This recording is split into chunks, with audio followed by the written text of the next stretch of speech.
اور سچائی اور اطمینان یعنی سچ بولیں محبت سے اور اچھے انداز سے. ہم دوسرے کی خاطر اپنے آپ کو ان کی پستی کے لیول پر نہ لائیں بلکہ اپنی زندگی کو کوشش کریں کہ اٹھا کر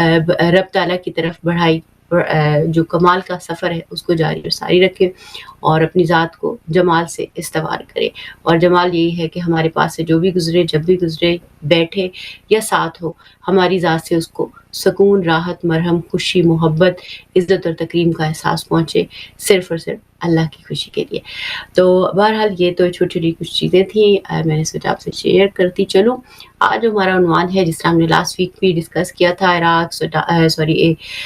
جو غزہ کی صورتحال ہے سوڈان میں جو صورتحال ہے اس کے علاوہ جو عالمی سطح پر اسپیشلی جو ریجنل سطح پر جو امریکن پالیسیز چل رہی ہیں ان ساری چیزوں پہ آج ہم بات کریں گے. ہمارے ساتھ موجود ہیں ہمارے بہت ہی محترم گیسٹ منتظر مہدی صاحب. آپ جرنلسٹ ہیں اور مختلف ڈاکیومنٹریز کام کر رہے ہیں ان کی طرف ہم جڑیں گے. السلام علیکم منتظر بھائی ہم تہ دل سے ممنون اور مشکور ہیں کہ آپ ہمارے ساتھ شامل ہوئے اور ہدایت ٹی وی کی طرف سے آپ کا بہت بہت شکریہ. اور چونکہ ظاہر وقت بہت تیزی سے جا رہا ہے اور سوال بھی بہت سارے ہیں تو سب سے پہلے بھی یہ جاننا چاہوں گی کہ غزہ کی طرف جو ہے سچویشن اس ویک کیا ہے اور کیا صورتحال چل رہی ہے کہ غزہ فلسطین کی جو موجودہ صورتحال ہے اس کے بارے میں چاہوں گی تھوڑی سی اپڈیٹ کیجیے گا تاکہ ہمارے ناظرین کو معلوم چل سکے کہ اس وقت وہاں پہ کیا حالات اور واقعات رونما ہو رہے ہیں. جی وعلیکم السلام. سب سے پہلے پروگرام میں ایک دفعہ پھر دعوت دینے کے لیے بہت شکریہ. غزہ کے حوالے سے پچھلے پروگرام میں یہ ڈسکس کیا تھا کہ جو سیز فائر کیا گیا ہے وہ باقاعدہ کوئی سیز فائر نہیں تھا جنگ بندی نہیں تھی بلکہ اس کو ہم کہہ سکتے ہیں کہ ایک وقفہ تھا. اور یہ بات خود قطری پرائم منسٹر نے بھی کہی ہے کہ یہ وقفہ ہے اس کو ہم سیز فائر نہیں کہہ سکتے. اس کی وجہ یہ ہے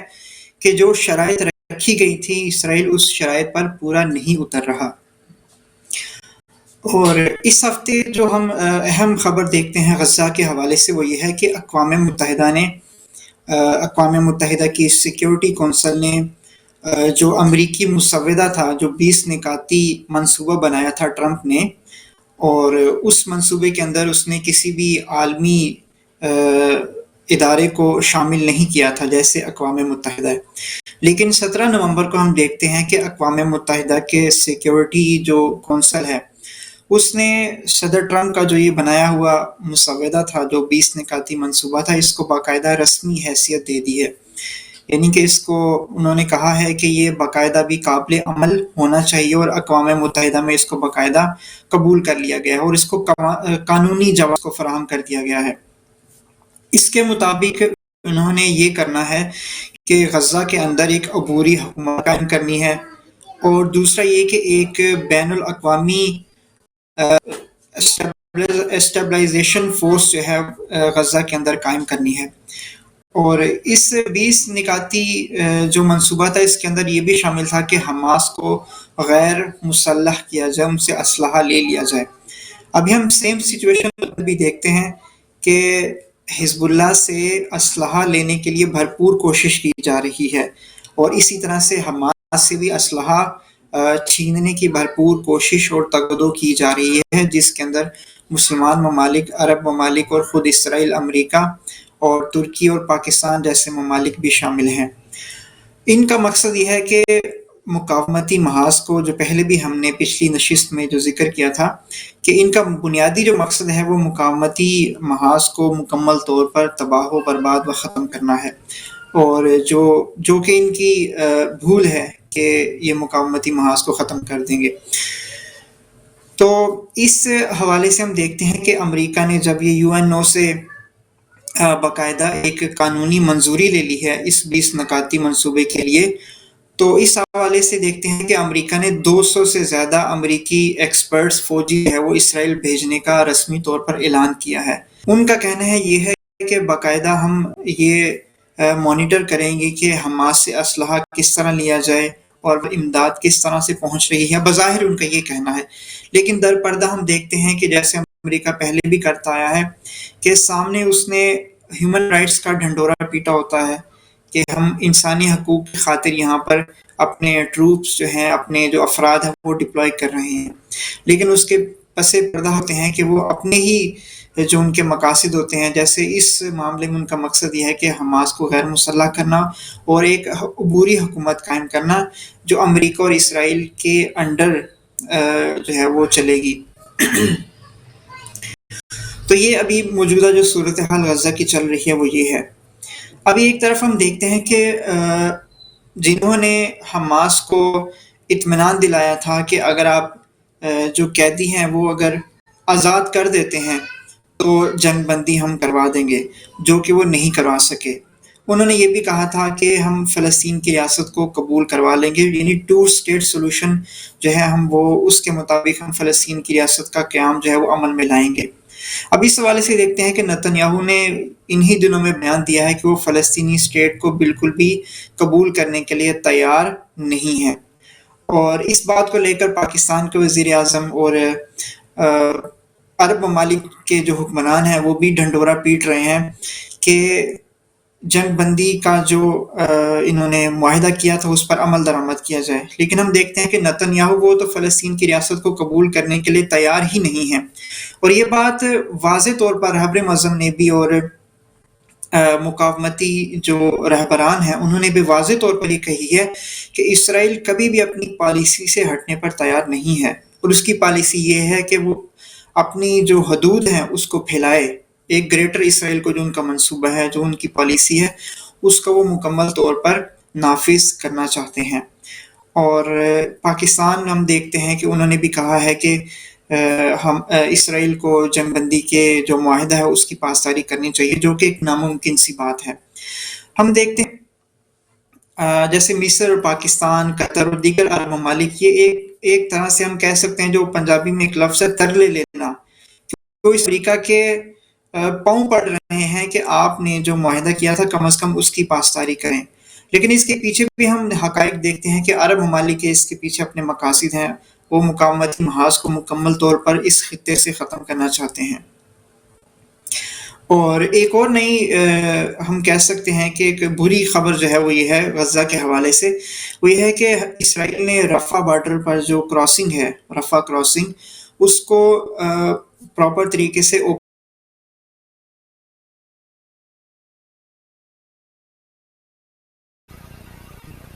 ہم ڈیٹیلز لے رہے تھے لیکن شاید وہاں پہ کچھ ایشو ہوا ہے شاید، اور ہمارے مہمان جو ہیں وہ بھی ہم سے ان کا رابطہ جو ہے منقطع ہو گیا ہے۔ ہم ہوپ فلی ابھی جیسے ہی ان کا رابطہ بحال ہوگا ہم کوشش کریں گے کہ ان کی طرف واپس پڑھ سکیں۔ غزہ کی صورتحال ہو، لبنان، شام، عراق، کیونکہ ہر طرف یہاں پہ ظاہر ہے دشمن اس وقت اپنی بیسٹ کوشش میں کسی طریقے سے سارے علاقے کو اپنے کنٹرول میں لے لیا جائے، تو اس زمن میں ظاہر ہے جس کے پاس جو بھی صلاحیت ہو، ہمارا دینی فریضہ بھی ہے اور انسانی فریضہ بھی ہے، کیونکہ جہاں ظلم ہو رہا ہو وہاں پہ کوئی بھی انسان ہوگا، اس کے دل سے آواز نکلے گی، اٹھے گی، اور وہ آواز نکلنی چاہیے اگر کہ وہ اس میں انسان باقی ہے، کیونکہ جو انسان بھی اپنی فطرت پہ باقی ہے وہ حق کو حق اور باطل کو باطل ہی سمجھے گا۔ یہ میٹر نہیں کرتا کہ وہ کس رنگ، نسل یا مذہب یا دین سے تعلق رکھتا ہے، اہم یہ ہوتا ہے کہ آپ اپنی فطرت پہ سالم ہیں۔ کئی مسلمان ہوتے ہیں لیکن وہ اپنی فطرت پر نہیں ہوتے، بلکہ وہ منافقین کے گروہ میں سے ہوتے ہیں، تو اس لیے ہر کلمہ پڑھنے والا واقعی اس کلمے کا حق ادا کر رہا ہے یا نہیں کر رہا، یہ آج ہم سب کو اپنے آپ سے سوال کرنا چاہیے، بالخصوص جب ہم غزہ میں اتنا ظلم دیکھ رہے ہیں، سوڈان میں اتنا ظلم دیکھ رہے ہیں، اور اس حوالے سے اتنے سارے مسائل کا سامنا جو ہے وہ ہو رہا ہے۔ سو ہمیں کوشش کرنے کی ضرورت ہے کہ ہم اپنا جو دینی اور حقیقی فریضہ ہے اس کو ہم ادا کر سکیں، اور اس حوالے سے جو ہماری ایک ذمہ داری بنتی ہے اس کو ہم انجام دیں، اور اپنے جو جتنے بھی دنیا میں ہمارے مظلوم بہن بھائی ہیں ان کا ساتھ بلا کسی تفریق اور بلا کسی فرق کے دیتے رہیں، کیونکہ یہ ہمارے انسان ہونے کی اور بندے خدا ہونے کی علامت ہے، کہ جب ہم اللہ کے بندے ہوں گے تو ظاہر ہے پھر ہم اس اعتبار سے اپنی جو حقیقی جو جسے کہتے ہیں ذمہ داریاں ہیں ان کو ہم نبھائیں گے اور اس حوالے سے ان کے اوپر کوشش کرتے چلے جائیں گے۔ ابھی ہم کوشش کریں گے کہ ہمارا شاید رابطہ بحال ہو سکے، لیکن ابھی شاید ہمارے مہمان جو ہیں ان کا رابطہ ہم سے واپس بحال نہیں ہوا ہے، تو ہوپ فلی کچھ دیر تک وہ ہمارے ساتھ شامل ہو جائیں گے اور ہم ان سے بات کر سکیں گے۔ اس میں آپ کے ساتھ چھوٹا سا کوٹ شیئر کرتی جاتی ہوں رہبر معظم کی جو ان کے جو گائیڈنس ہے اس کے حوالے سے جو وہ دیتے ہیں، وہ فرماتے ہیں کہ اللہ تعالیٰ کی ذات جو ہے وہ مسبل اسباب ہے، اور خدا کے ساتھ اپنے جو روحانی تعلق کو ہمیں بڑھائے، اللہ تعالیٰ سے بارش، امن، عافیت اور ہر چیز کے لیے مدد مانگے اور خدا سے بات کرے، خدا سے طلب کرے، خشوع اور خضوع کے ساتھ خدا کی بارگاہ میں جائیں۔ انشاءاللہ تعالیٰ اللہ تعالیٰ تمام معاملات کی اصلاح کرنے کے اسباب فراہم فرمائے گا۔ تو ہم پوری کوشش کریں کہ اپنے تعلق کو رب کی ذات سے جوڑتے چلے جائیں، اور تعلق صرف یہ نہیں ہوتا کہ ہم اس دنیاوی چیزوں کے لیے، بلکہ ہر چیز پہ اللہ تعالیٰ کی ذات سے گفتگو کریں، کلام کریں، اپنی ہر چھوٹی سے چھوٹی، بڑی سے بڑی، معمولی سے معمولی مشکل کو بھی اللہ سے کہ یا اللہ یہ میں کرنا چاہ رہا ہوں پر مجھ سے ہو نہیں رہا، میری مثلاً یہ صلاحیت میں کمی ہے، یہ میرے اندر کی مشکل ہے، میں کیسے اس کو عبور کروں، مثلاً میرے نفس کی مشکل ہے کہ یہ بہت لالچی ہے، یہ بہت غصیلا ہے، یہ بہت بد تہذیب ہے، بد اخلاق ہے، وٹس ایور۔ ان چیزوں میں بھی ہم اللہ تعالیٰ سے مدد طلب کریں اور ساتھ میں اپنی بیسٹ کوشش کریں، نیت کریں، ارادہ کریں۔ جب آپ ارادہ کرتے ہیں تو ارادہ، جس طرح جناب موسیٰ علیہ السلام کی عصا تھی، اسی طرح انسان کے پاس ارادہ ایک بہت بڑی قوت ہے جو اللہ تعالیٰ نے انسان کو دے رکھی ہے۔ جب آپ ارادہ کرتے ہیں اور قدم بڑھاتے ہیں تو اللہ کی ذات آپ کو چاروں طرف سے جو ہے وہ ڈھانپ لیتی ہے، آپ کو پناہ میں لے لیتی ہے۔ تو رب کی پناہ میں رہنے کی کوشش کریں کہ کبھی ہو جائے کہ ہم اس کی پناہ سے باہر ہو جائیں۔ اس کے ساتھ ایک اور جو یعنی اپنا جو روحانی تعلق ہے اللہ کی ذات کے ساتھ، وہ ہم استوار رکھیں تاکہ اللہ تعالیٰ ہمیں ایسی زندگی دے کہ جس زندگی سے وہ خوش اور راضی ہو۔ اور ہمیں اپنی جو سب سے اہم چیز کام کرنے کی ہے وہ توحید ہے ہمارے، کیونکہ اصول دین جو ہیں وہ بہت زیادہ پرابلم کا شکار ہیں پریکٹیکلی اسپیکنگ، کہ ہم اپنے اصول دین کی جو روح ہے اس سے بالکل سم ٹائم اپوزٹ چل رہے ہوتے ہیں، اور کئی اگر ہم یعنی ہمیں معلوم نہیں ہوتا، ہم اسے مثلاً توحید یا عدل یا نبوت یا امامت یا مثلاً قیامت کے حوالے سے سوچ کے چل رہے ہوتے ہیں، لیکن وہ چیز بالکل اس جو ہمارے جو اصول دین ہے اس سے بالکل اپوزٹ جاری ہوتی ہے۔ تو ہم یہ کوشش کریں کہ یعنی یہ جو ٹائم ہے، کیونکہ ابھی 2-3 مہینے میں، ابھی جیسے نیکسٹ منتھ رجب کا ہو جائے گا، پھر رمضان اور شعبان آ جائے گا، اور پھر ماہ رمضان آ جائے گا، تو ہم کوشش کریں کہ اپنی ایک تو قرآن سے دوستی رکھیں، اور دوسرا ہم یہ کریں کہ اپنی ذات کو جو ہے قرآن کے ساتھ ساتھ اللہ رحمان ہے اس کی ذات سے جوڑیں، اور ان سارے عقائد کو از سر نو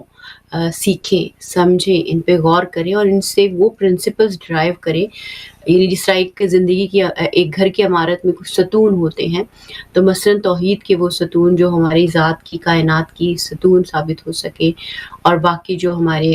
اصول دین ہیں ان میں سے وہ پرنسپلز ڈرائیو کریں کہ میں نے کیا کہنا، سوچنا، کرنا، چاہنا اس عقیدے کے مطابق ہے اور کیا نہیں، کیونکہ جب آپ اسے از سر نو تعمیر کریں گے تو جو غلطیاں یا کمزوریاں یا باریکیاں جن کو ہم کئی دفعہ بھول جاتے ہیں یا نہیں دیکھ پاتے یا اندیکھا کر دیتے ہیں، ان کی طرف ہم متوجہ ہو پائیں گے، اور جب ان کی طرف متوجہ ہو پائیں گے تو پھر ہمیں اپنی زندگی کی اصلاح کرنے میں بہتری حاصل ہوگی، کیونکہ جو علماء اور عرفا فرماتے ہیں اور ائمہ سے جو روایات ملتی ہیں وہ یہ کہ اگر آپ دنیا میں ہیں اور ابھی سانس لے رہے ہیں اور ابھی آپ کے پاس وقت ہے، اور ابھی چاہے آپ بیمار ہیں، غریب ہیں، مشکل میں ہیں، اذیت میں ہیں، تکلیف میں ہیں، وٹس ایور، تو آپ کے پاس ابھی بھی موقع ہے، لیکن جس وقت یہ سانسیں بند ہو جائیں گی تو ہمارے پاس وہ موقع ختم ہو جائے گا۔ اگر ہم خدا نخواستہ بیڈ پر بھی ہیں، بے شک ہل بھی نہیں سکتے، مگر کم سے کم سانس لے رہے ہیں، ہمارا ذہن چلتا ہے، تو بھی غنیمت ہے، اللہ سے استغفار کا ٹائم ہے، توبہ کا ٹائم ہے، اپنے بھولے ہوئے سب گناہوں کو یاد کر کے اللہ سے اپنی چھوٹی چھوٹی غلطیاں، بڑی غلطیاں، ہر جرم جو ہم نے زندگی میں کیا ہے اور جن کا ہم ازالہ ان لوگوں سے بھی کریں کہ جن لوگوں کو ہم نے دکھ واقعتاً پہنچایا ہے اور جن کا کسی کا حق کھا لیا ہے، تو ان کو ہم واپس کریں وہ چیزیں اور ان سے معافی مانگیں تاکہ ہم اپنی زندگی کو بہتری کی طرف بڑھا سکیں اور جو اپنے حالات اور واقعات کو جو ہے بہتری کی طرف ہم لا سکیں۔ اور اسی طرح جو روایات ملتی ہیں اس میں یہ بھی بات ہے، جیسے میں نے پہلے بھی ذکر کیا تھا کہ ہم کوشش یہ کریں کہ اپنے تمام رشتوں کو معاف کر دیں اپنے زندہ رہتے ہوئے، چاہے جنہوں نے کتنا بھی بڑا ہمارے ساتھ ظلم کیا ہے، جرم کیا ہے، کیونکہ ہم دیکھیں کہ یہ دنیاوی چیزیں، مثلاً یہ روپیہ، یہ پیسہ، یہ دولت، یہ چھوٹے چھوٹے یہ رویے، اسپیشلی بالخصوص جو رویے انسانوں کو زہر آلود رویے جو خنجر اور تلواروں سے زیادہ سخت ہوتے ہیں انسان کے وجود کے اوپر اور انسان کی ذات کو گھائل کر دیتے ہیں اور اس کو ان گنت الجھنوں میں ڈال دیتے ہیں، جس میں آپ دوسرے انسان کا سیلف کانفیڈنس چھین لیتے ہیں اپنے جملوں سے، اپنے تانوں سے، آپ کے گلٹ کانشیس میں ایک دوسرے کو ڈالنے سے۔ تو یہ چیزیں ہم اپنے آپ پہ غور کریں کہ کہیں ہم اپنے رشتوں کے ساتھ ایسا کچھ تو نہیں کر رہے ہیں، اور اگر ایسا کر رہے ہیں، ہمارے انداز میں ایروگنس ہے، بدتمیزی ہے، بدلحاظی ہے، غصہ ہے اور ایک دوسرے کی ذات کی کسی بھی کوشش کو ہم ایکنالج نہیں کر رہے، سراہ نہیں رہے، احترام نہیں دے رہے، اس کو ویلیو نہیں کر رہے، تو آپ سوچیں پھر آپ خدا کے شکر گزار کیسے ہوں گے، اور خدا آپ کی شکر گزاری کو کسی بھی معاملے میں کیوں ایکسیپٹ کرے گا؟ ہمیں یہ سوال کرنا چاہیے اپنے آپ سے کہ اگر میں اللہ کے اس بندے کا، یعنی یہ میرا شوہر یا میری بیوی یا یہ میرے بچے یا یہ میرے دوست یا رشتہ دار یا ورک کولیگ، اگر میرے لیے کوئی بھی کوشش چھوٹی سے چھوٹی، بڑی سے بڑی، کسی بھی فارم میں کر رہے ہیں اور میں اس انسان کے لیے مؤدب نہیں ہوں اور اس کی انسانی احترام کو ہمیشہ جو ہے وہ یعنی جسے کہتے ہیں نا ہٹ کرنا اپنے انداز سے، اپنے رویے سے اور یا کسی بھی انداز سے کرتا ہوں، تو یہ رویے انسان کے لیے، خود کے لیے بھی بہت بڑا زہر ہے، کیونکہ ظاہر ہے آپ کے وجود سے وہ زہر نکل رہا ہے اور دوسرے کے وجود کو ایڈریس کر رہا ہے۔ تو پہلے تو آپ کا خود، جیسے آپ کہہ لیں کہ آتش فشاں جہاں پہ ہوتا ہے وہ پہلے کتنا اس کے اندر آگ اور گندگی اور یعنی سب کچھ ہوتا ہے، تو اسی طرح ہم اس گندگی کے ڈھیر کو اپنے وجود کا حصہ بنائے ہوئے ہیں، اور اگر ہم دوسرے کو عزت دے رہے ہیں، احترام دے رہے ہیں، بے شک ہمارے اختلاف ہیں، بے شک ہم ان کی بات سے ایگری نہیں کرتے، بے شک ہم یہ چاہتے ہیں کہ وہ کریں جو ہم چاہتے ہیں، لیکن تب بھی اگر آپ کسی کے انسانی احترام کو اور عزت کو پامال نہیں کرتے، تو یہ ایک انسانی صفت ہے جو ہر انسان کا حق ہے۔ لیکن پرابلم یہ ہوتا ہے کہ جیسے وہ ایک بڑی خوبصورت مثال ایک عالم دین ہے وہ دیتے ہیں کہ کہتے ہیں کہ اگر ایک کمرے میں ایک چھوٹا بچہ داخل ہو جاتا ہے اور اس کے ہاتھ میں پانی کا ایک گلاس ہوتا ہے اور وہ بائی مسٹیک پانی اس کے ہاتھ سے گر جاتا ہے، گلاس ٹوٹ جاتا ہے، تو ہمارا رویہ کیا ہوتا ہے اس بچے کی طرف، چھوٹے بچے کی طرف، یا سمجھ لیں کہ ٹین ایجر بچے کی طرف، تو ہم اس کو ڈانٹنا شروع کر دیتے ہیں، گالی گلوچ کرنا شروع کر دیتے ہیں، اس کی توہین اور تذلیل شروع کر دیتے ہیں اور اسے بتانے لگ جاتے ہیں کہ تمہیں تمیز نہیں ہے، تم اتنے بڑے ہو گئے ہو، تمہیں عقل نہیں ہے، تم اتنے بے شعور ہو، تمہیں یہ نہیں پتا، تمہیں وہ نہیں پتا، تم یعنی جو بھی جس کی انداز ہے غصہ کرنے کا یا اس چیز کو ڈیل کرنے کا، یہ ایک انداز ہے۔ دوسری طرف اگر ایک ہمارا ایسا دوست آ جاتا ہے جو ہمارے لیے بہت قابل احترام ہے، یا ہمارا استاد آ جاتا ہے، یا کوئی ایسا بڑا جس کو ہم بہت عزت اور تکریم کے احساس سے دیکھتے ہیں، اور اس کے ہاتھ سے وہی گلاس پانی کا گر جاتا ہے اور نیچے گرنے کے بعد آپ کہتے ہیں کہ کہیں آپ کو لگی تو نہیں، کوئی بات نہیں، میں اس کو صاف کر دیتا ہوں، کوئی بات نہیں، ہو جاتا ہے۔ تو ان دو رویوں میں جو فرق ہے یہ بتاتا ہے کہ آپ نے ایک جگہ سمجھ لیا کہ میں بڑا ہوں، یعنی اللہ اکبر نہیں ہے، میں بڑا ہوں اور میں جس کو چاہوں اس کو ڈانٹ ڈپٹ کر سکتا ہوں اور اس کی توہین کر سکتا ہوں۔ سو یہ چیز جو ہے وہ بہت زیادہ یہ چیز جو ہے وہ بہت زیادہ پرابلم کریٹ کر سکتی ہے۔ ہم یہ چیز کو کوشش کریں کہ ہم ان چیزوں کو اوائڈ کریں اور اپنی جو زندگی ہے اس کو اصلاح اور بھلائی کی طرف لے کر چلیں، اور خود کو اکبر نہ سمجھیں، اللہ کی ذات کو اکبر سمجھیں۔ اور جب ہم اللہ کی ذات کو اکبر سمجھتے ہیں تو کوئی چھوٹا ہو، بڑا ہو، امیر ہو، غریب ہو، رنگ و نسل میں کوئی بھی ہو، ہم اس کے ساتھ یکساں احترام، عزت اور پرواہ کا رویہ رکھتے ہیں۔ یہ نہیں سوچتے کہ نہیں یہ فلاں ہے تو اس کو میں نے ایسے ٹریٹ کرنا ہے، کیونکہ یہ جو ہمارے نیچرل رویوں میں فرق آ جاتا ہے کہ یہ ہم نے ماسک پہنے ہوئے ہیں ڈفرینٹ ٹائپس کے، ان ماسک کو ہم ہٹا لیں اور کوشش کریں کہ جو ان ماسک سے ہم جو ہے وہ ان کو ہٹانے کے بعد ہم اپنے آپ کو بہتری کی طرف جو ہے وہ بڑھا دیں۔ یہی ہماری زندگی کا اصل جو مقصد ہے، اور اسی مقصد کے تحت اپنی ترتیب اور جو جسے کہتے ہیں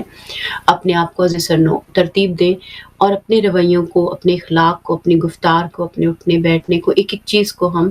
پھر سے تشکیل دیں۔ نہیں میٹر کرتا کہ ہم 80 سال کے ہیں، 50 کے ہیں، 40 کے ہیں، 32 کے ہیں، یا 5 کے ہیں، یا 15 کے ہیں۔ ہم خدا کے سامنے ایک ایسے ہی بچے کی طرح ہے جو ابھی چلنا سیکھ رہا ہے اور بولنا سیکھ رہا ہے اور اس کی طرف بڑھنا سیکھ رہا ہے۔ اس عظیم الشان ہستی کی محبت پہ بھروسہ رکھیں، امید رکھیں، یقین رکھیں، اور اپنے گھروں کو جنت کا ایک گھر بنائیں، کیونکہ یہ گھر وہ انسٹیٹیوشنز ہوتے ہیں جہاں پہ انسانیت تخلیق پاتی ہے، اور ہم اس معاملے پر ایک دوسرے کی مدد کریں۔ یہ رشتے اسی لیے ہیں کہ ہم جو ہم کوشش کریں کہ ہم جو ہے وہ کوشش کریں کہ ہم اس اعتبار سے اپنا جو ایک ہمارا جو ایک فریضہ بنتا ہے اس کو ہم نبھا سکیں اور اپنی زندگیوں کو بہتری کی طرف لا سکیں۔ یہ بہت ہی اہم ہے، کیونکہ آج اگر ہم اپنے گھروں کو خدا کی خاطر، کیونکہ ابھی جتنی بھی زندگی ہم نے جی ہے وہ ہم نے اپنی ذات کی خاطر، اپنے جذبات، اپنے احساسات، اپنے خیالات کی خاطر جو ہے وہ بنائی ہے، اور اس کو ہم نے خدا کی خاطر جو ہے وہ بنانا ہے۔ ہمیں یہی جو ہے وہ کوشش کرنے کی ضرورت ہے۔ ہم کوشش کرتے ہیں کہ ہمارے مہمان اگر ہمیں لائن پر تو ہم ان کی طرف بڑھتے ہیں۔ آئی تھنک سو ہمارے ساتھ منتظر بھائی آ گئے ہیں۔ السلام علیکم منتظر بھائی، ویلکم بیک۔ اور چونکہ ٹائم بہت تیزی سے جا رہا ہے اور آج کافی ٹائم گزر بھی چکا ہے، تو بنا ٹائم ویسٹ کیے میں اگلے سوال کو بھی ساتھ سے جوڑتی چلوں تاکہ ہم ان سوالوں کو بھی ٹچ کر سکیں، اور وہ یہ ہے کہ لبنان کے جو صدر ہیں وہ عرب امارات کے تعاون سے اسرائیل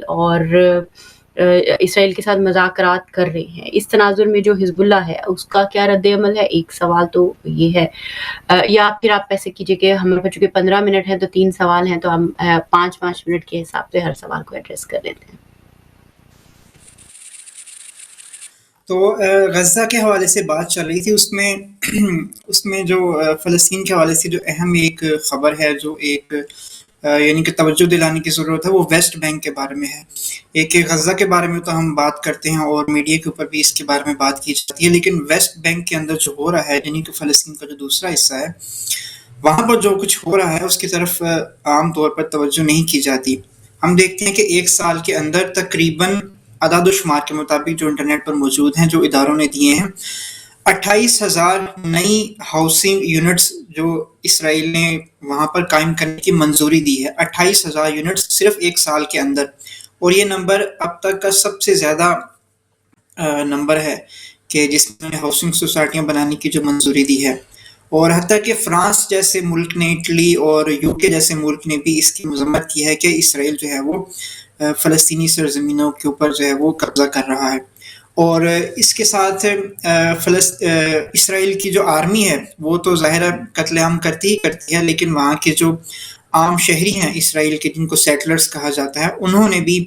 تقریباً ایک سال کے اندر 1680 حملے کیے ہیں۔ یہ بھی اعداد و شمار جو عالمی ادارے ہیں ان کے مطابق، کہ 5 حملے وہ روزانہ جو ہے وہ ویسٹ بینک کے اندر ہوئے ہیں۔ اور اسی سال میں یعنی کہ انہی آخری 8 مہینوں کے اندر تقریباً 95,000 لوگ اپنے گھروں سے نکال دیے گئے ہیں ویسٹ بینک کے اندر۔ اسرائیل کی طرف سے. اسی طرح سے آپ نے جو سوال کیا کہ لبنان کے حوالے سے کہ جو لبنان کے صدر ہیں انہوں نے یہ باقی عرب ممالک کے ساتھ مل کر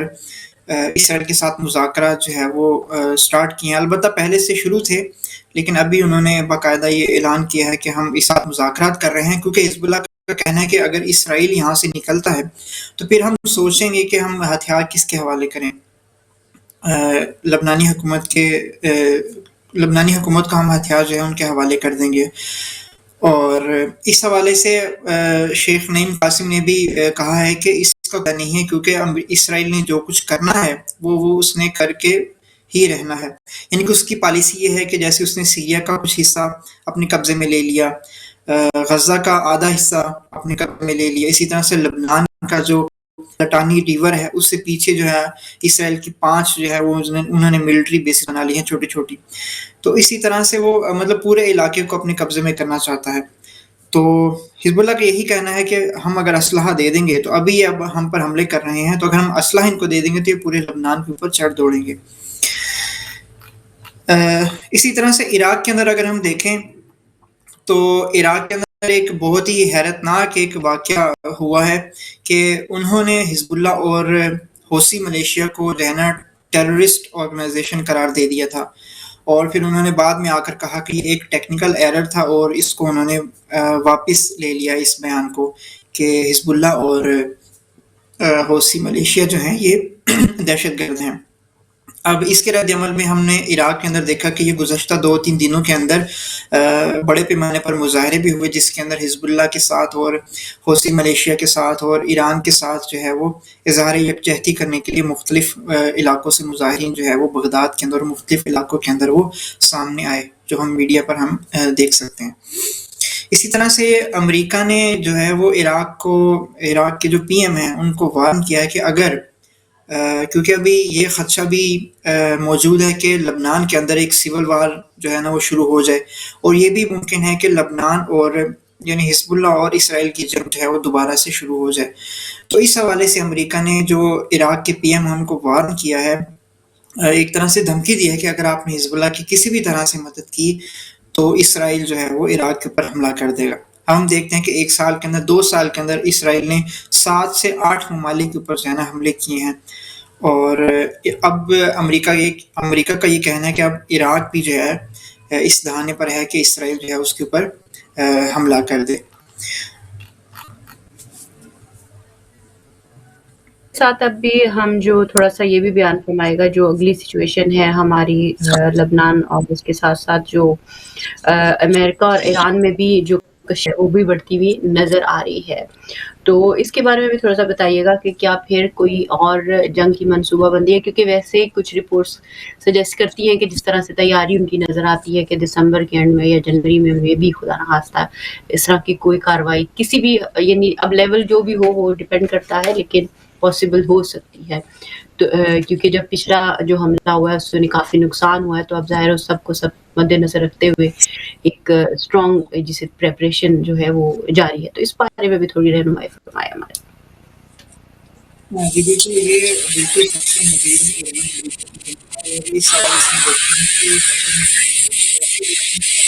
انقلاب نے بحیرہ احمر میں بڑے پیمانے پر جو ہے وہ مشقیں جو ہے وہ شروع کی ہیں.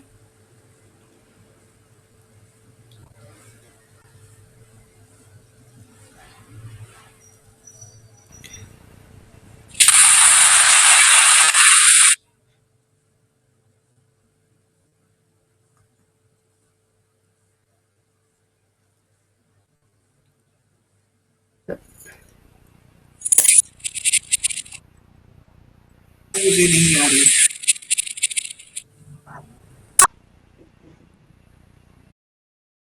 ایرانی جیسے کہ آپ نے کہا کہ جنگ کا جو خطرہ ہے وہ ابھی بھی مطلب موجود ہے, اور اس کا بڑا ثبوت یہ ہے کہ ایرانی پاسداران انقلاب نے IRGC نے بحیرہ احمر میں بڑے پیمانے پر جو ہے وہ مشقیں کی ہیں, فوجی مشقیں کی ہیں, اور ایک نیا میزائل جو ہے انہوں نے ٹیسٹ کیا ہے, آزمایا ہے, جو کہ ایک دور تک ہدف کو ٹارگیٹ کرنے کے لیے جو ہے وہ اسپیشل جو ہے تیار کیا گیا تھا, اس کو انہوں نے ٹیسٹ کیا ہے. اور اس معاملے ہم دیکھتے ہیں کہ حزب اللہ کے معاملے میں جو فورن منسٹر ہیں لبنان کے، ان کا یہ کہنا ہے کہ اگر ایران کہے حزب اللہ کو تو پھر حزب اللہ جو ہے وہ اپنا اسلحہ دے دے گا، ایران کے کہے بغیر حزب اللہ کوئی بھی قدم جو ہے وہ نہیں اٹھاتی۔ اس کے رد عمل میں ایران فورن منسٹر ہیں اور جو وزارت خارجہ، انہوں نے بیان دیا ہے کہ لبنان کے جو معاملات ہیں وہ ان کے اپنے اندرونی معاملات ہیں، اس کا ایران کے ساتھ کوئی جو ہے وہ تعلق نہیں ہے۔ ظاہر ہے یہ ایک سیاسی بیان ہم کہہ سکتے ہیں، لیکن ہم دیکھتے ہیں کہ اصل جو پالیسی ہے عرب معظم کی، وہ یعنی ایران کی جو ہم کہہ سکتے ہیں پالیسی ہے، انقلاب اسلامی کی جو پالیسی ہے وہ یہ ہے کہ مقاومتی گروہوں کو ہر طرح سے، ہر لحاظ سے مضبوط کیا جائے، ان کی پشت پناہی کی جائے، اور اسرائیل کے خلاف اور امریکہ کے خلاف جو انہوں نے اپنا یہاں پر ایک استکباری اور استعماری جو اڈے یہاں پر بنائے ہوئے ہیں، ان کے خلاف ہر طرح سے مزاحمت جو ہے وہ جاری رکھی جا سکے۔ اسی طرح سے ہم سوڈان کے اندر بھی دیکھتے ہیں کہ سوڈان کے اندر جہاں مختلف ممالک انوالو ہیں، جیسے ترکی ہے، قطر ہے، امریکہ ہے، UAE ہے، اور اسی طرح سے ایران بھی اب سوڈان کے اندر جو ہے باقاعدگی سے انوالو ہونے کی کوشش کر رہا ہے کہ SAF جو سوڈانیز آرمی ہے،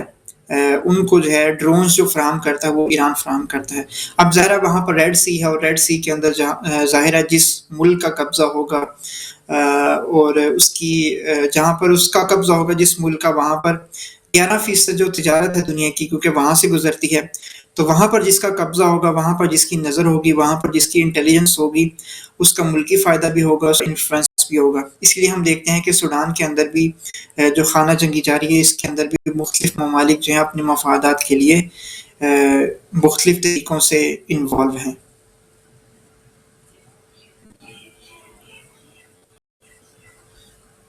مزید ڈالیے گا جسے کہتے ہیں روشنی، اور تھوڑا سا یہ بھی بتائے گا کہ جو ہمارا اگلا ہے جو پارٹ، جس میں عراق کے اوپر بھی اس حوالے سے بہت دباؤ ہے، یعنی کہ اس کی سچویشن کیا ہے اور امریکہ کے لیے عراق کیوں اہم ہے،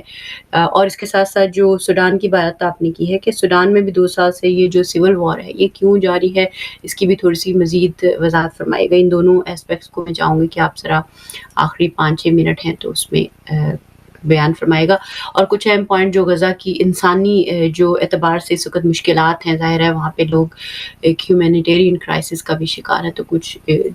چیزیں اس بارے میں بھی ضرور کہیے گا تاکہ جو بھی جو کر سکتا ہو ایٹ لیسٹ وہ کرے۔ اس لیے اہم ہے کیونکہ عراق کے اندر امریکہ کی سب سے بڑی ایمبیسی ہے، دنیا کی سب سے بڑی ایمبیسی جو ہے وہ عراق کے اندر، غالباً 40,000 کے قریب جو ہے امریکی وہاں پر مطلب رہائش پذیر ہو سکتے ہیں۔ ابھی کا تعداد وہاں پر معلوم نہیں ہے، لیکن اب تک کی جو سب سے بڑی ایمبیسی ہے وہ عراق کے اندر ہے موجود امریکہ کی، اور امریکہ عراق کے اندر جو ہے وہ بہت سارے ملٹری بیسز ہیں امریکہ کے، اور ان کی وجہ یہ ہے کہ اگر عراق کے اوپر امریکہ کا انفلوئنس باقی رہتا ہے تو وہ ایران پر بھی نظر رکھ سکتے ہیں، سیریا پر بھی نظر رکھتے ہیں، اور ارد گرد کے دیگر تمام ممالک پر آسانی کے ساتھ نظر رکھ سکتے ہیں، اور جاسوسی کے جو ان کے آپریشنز ہیں وہ آسانی کے ساتھ انجام دے سکتے ہیں۔ اسی طرح سے اگر ہم سوڈان کی بات کریں تو 2 سال سے ہم دیکھ رہے ہیں کہ سوڈان کے اندر سول وار جو ہے وہ جاری ہے۔ اس کے پیچھے بنیادی وجہ یہ ہے کہ میں مختصر 5 منٹ کے اندر بیان کرتا ہوں اس کی مختصر تاریخ، کہ 1956 کے اندر 1 جنوری 1956 کے اندر سوڈان جو ہے وہ آزاد ہوتا ہے مصر اور برطانیہ سے، اور جن ممالک کے اوپر اور جس خطے کے اوپر برطانیہ حکمران رہا ہے وہاں پر ہم دیکھتے ہیں کہ ابھی تک ان ممالک کے اندر سول وار جو ہے وہ جاری ہے، ایک ملک دوسرے ملک کے ساتھ مختلف جہتوں کے ساتھ جنگ و جدال میں جو ہے ان کی آپس میں جنگ لگی رہتی ہے۔ جیسے پاکستان اور انڈیا کو ہم دیکھ لیں کہ ان کی آپس میں جو ہے وہ نہیں بنتی، جنگ لگی رہتی ہے، ظاہر ہے یہاں پر بر صغیر میں برطانیہ کا راج تھا۔ اسی طرح سے سوڈان کے اندر اوپر جو ہے وہ برطانیہ حکمران تھا۔ اب سوڈان کو جب آزادی ملی تو اس کے 2 سال کے بعد ہی جو ہے حکومت کا تختہ گرا دیا جاتا ہے، اور ایک فوجی ڈکٹیٹر آ کر حکومت سنبھال لیتا ہے، اور یہ سلسلہ آگے چلتا جاتا ہے۔ تقریباً 5 سے 6 افراد جو ہیں وہ ایک دوسرے کو گراتے رہے، کو کرتے رہے، اور اسی طرح یہ سلسلہ جب آگے بڑھتا گیا تو ایک شخص آتا ہے جو فوجی جرنیل تھا عمر البشیر کے نام سے، اس نے ایک حکمران کو کو کے ذریعے سے گرا دیا، فوجی بغاوت کر کے گرا دیا اور اقتدار کو اپنے ہاتھ میں سنبھال لیا۔ اب عمر البشیر وہ تھوڑا زیرک سیاستدان تھا، اور ایک زیرک شخص تھا. اس نے یہ سوچا کہ دیکھا کہ پچھلے جتنی بھی ہم دیکھتے آئے ہیں کہ کوئی نہ کوئی حکمران آتا ہے اور کوئی فوجی جرنیل آ کر اس کو گرا دیتا ہے. تو اس نے اپنے اقتدار کو مضبوط رکھنے کے لیے مختلف گروہ بنائے، پیراملٹری فورسز بنائی. ان میں سے ایک گروپ جو تھا وہ جنجوید کے نام سے تھا، جو دارفور کے علاقے میں تھا. اور دارفور وہ علاقہ تھا جیسے ہم سمجھ لیں کہ پاکستان کا بلوچستان، کہ وہاں پر حقوق جو ہے پورے نہیں کیے جاتے، حکومت کی وہاں پر توجہ نہیں ہے، مختلف مسائل ہیں وہاں پر. جیسے بلوچستان میں بالکل سیم اسی طرح سے کچھ ایسا ہی علاقہ تھا. وہاں پر غیر عرب قبائل بھی دارفور کے اندر رہتے تھے. تو ان کی بغاوت کو کچلنے کے لیے، ان کو سرکوب کرنے کے لیے جو ایک جنجوید کا گروپ تھا، اس کو عمر البشیر نے استعمال کیا، اور بعد میں اپنے اقتدار کو مزید مضبوط کرنے کے لیے اس کو باقاعدہ پیراملٹری گروپ جو ہے بنا دیا، جس کو RSF کہتے ہیں، ریپڈ سپورٹ فورس. اور سوڈان کی جس کو SAF کہتے ہیں، سوڈانیز آرمیز. اب ان دونوں نے مل کر مختلف ملک کے حصوں میں، جیسے ساؤتھ سوڈان کے اندر جو بعد میں الگ ہو گیا، وہاں پر بھی انہوں نے ظلم و ستم کیا جہاں پر عیسائی آبادی زیادہ ہے. اور دارفور کے علاقے کے اندر جہاں پر نان عربز رہتے ہیں، وہاں پر بھی انہوں نے کافی ظلم و ستم جو ہے وہ کیا. اب ہوا یہ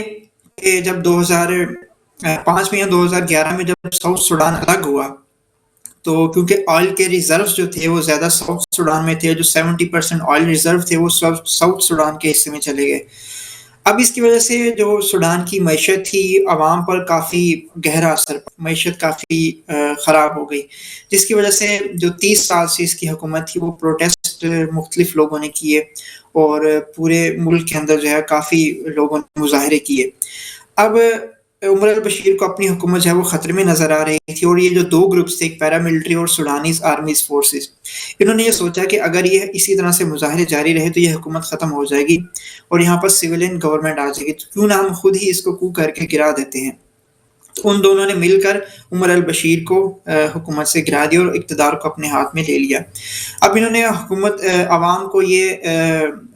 کہا کہ ہم جو ہے سویلین گورنمنٹ لائیں گے، عوام سے وعدے وعید کیے، اور 2 سال تک یہ حکومت کرتے رہے. اور ایک انہوں نے معاہدہ بھی کیا کہ یہ گورنمنٹ جو ہے وہ سویلینز کے حوالے کر دیں گے. انہوں نے معاہدہ بھی کیا، لیکن وہ معاہدہ جو ہے نا وہ بھی ختم ہو گیا، وہ بھی کوئی کسی نتیجے تک نہیں پہنچا. اس کے بعد یہ ہوا کہ اب ظاہر دونوں یہ حکومت میں تھے. RSF جو تھا اس کے پاس آئل ریزروز بھی تھے اور گولڈ کی مائنز بھی اس کے قبضے میں تھی. اسی طرح سے سوڈانیز آرمی جو تھا، آرمیز کا جو ہیڈ تھا جس کو برہان کے نام سے جانا جاتا ہے، وہ بھی کافی ایلیٹ طبقے سے تعلق رکھتا تھا اور کافی ملک کے جو گولڈ مائنز تھی اس کا بھی قبضہ تھا. اب ان دونوں کے درمیان میں یہ اختلاف ہو جاتا ہے کہ جو SAF ہے، معذرت جو RSF ہے، ریپڈ فورس، اس کو مرج کرنا ہے سوڈانیز آرمی کے اندر. اور ان کا اختلاف یہ ہوا کہ ایک کہتا تھا کہ 2 سال کے اندر مرج کرنا ہے، لیکن جو جنجوید جو ریپڈ سپورٹ فورس کا جو لیڈر تھا اس کا کہنا تھا کہ 10 سال کے اندر مرج کرنا ہے اس آرمی کے اندر. اب اس اختلاف کو لے کر ان کے درمیان جو ہے وہ جنگ شروع ہو جاتی ہے، اور RSF جو ہے وہ خرطوم جو کیپٹل ہے سوڈان کا اس کو اپنے قبضے میں لے لیتا ہے. اسی طرح سے ایئرپورٹ کے اوپر ہی قبضہ کر لیتے ہیں. اس بات پر ان کا اختلاف ہوتا ہے اور ان کے آپس میں یہ جنگ جو ہے وہ شروع ہو جاتی ہے. اب RSF جو ہے وہ پیراملٹری گروپ تھا، ایک خونخوار گروپ تھا، اور سوڈانیز آرمی کے ساتھ مل کر پہلے یہ قتل عام کرتے رہے تھے دارفور اور ساؤتھ سوڈان کے اندر. اور UAE پھر بیچ میں آتا ہے، امریکہ بیچ میں آتا ہے، باقی ممالک آتے ہیں. کچھ ممالک SAF کو سپورٹ کرتے ہیں، کچھ ممالک RSF کو سپورٹ کرتے ہیں. اور یہاں پر مزے کی بات پوائنٹ میں ذکر کروں گا وہ یہ کہ دونوں جو گروپس ہیں ان کے پاس سوڈان کے جو ہیں وہ گولڈ مائنز ہیں ان دونوں گروپس کے پاس، اور دونوں جو گروپس ہیں ان کے انڈر جو گولڈ مائنز ہیں وہ سارا کا سارا گولڈ جو ہے وہ UAE کے اندر جاتا ہے. یعنی کہ UAE SAF کو اور RSF کو دونوں کو اسلحہ فراہم کرتا ہے، ترکی اسلحہ فراہم کرتا ہے، اسی طرح سے دیگر ممالک بھی شامل ہیں. اور UAE کا باقاعدہ اسلحہ میڈ ان UAE کے ٹیگ کے ساتھ باقاعدہ اسلحہ RSF کے پاس موجود ہے، جس کے ویڈیوز بھی انٹرنیٹ پر موجود ہیں، کہ وہ RSF کو اسلحہ فراہم کرتا ہے سوڈانیز آرمی کے خلاف استعمال کرنے کے لیے، اور تاکہ وہ گولڈ مائنز کے اوپر اپنا جو قبضہ ہے وہ برقرار رکھے اور گولڈ جو ہے وہ سمگل ہوتا رہے UAE کے اندر. اور مزے کی بات یہ کہ دونوں گروپس جو آپس میں لڑ رہے ہیں